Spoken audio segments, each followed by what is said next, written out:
நிறைய பேருக்கு இந்த ஒரு பிரச்சனை வந்திருக்கு. முக்கியமா பார்த்தீங்கன்னா, யங்ஸ்டர்ஸ்லேருந்தே இந்த பிரச்சனை இருக்குன்னு பார்க்கலாம். ஸோ காலையில எழுந்த உடனே எனக்கு வந்து டாய்லெட் போகாது. இல்ல வந்து சில பேருக்கு காலையில எழுந்த உடனே டாய்லெட் போரும். அதுக்கப்புறமா டீ குடிச்ச உடனே நான் வந்து ஒரு முறை டாய்லெட் போவேன். அதே மாரி காலை உணவு எடுத்த பிறகு நான் ஒரு 2 வாட்டியாவது வந்து நான் வந்து டாய்லெட் போவேன் அப்படின்னு சொல்லக்கூடிய நபர்கள், எப்பல்லாம் ஒரு முக்கியமான வேலைய நான் வந்து பண்ண போறேன், ஏதாவது ஒரு இன்டர்வியூக்கு போறோம் அப்படின்னா, அந்த மாரி சமயங்கள் எல்லாமே வந்து எனக்கு அடிவயிற்றில ஒரு அசௌகரியம் வந்து இருக்கும்.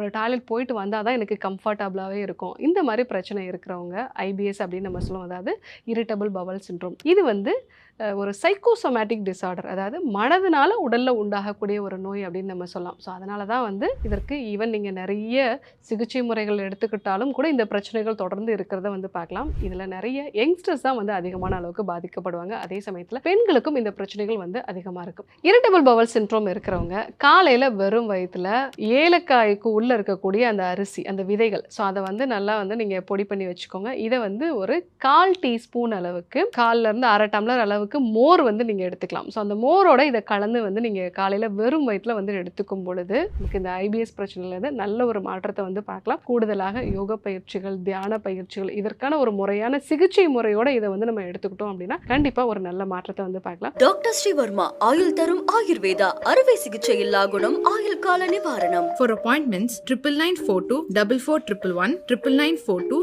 11166.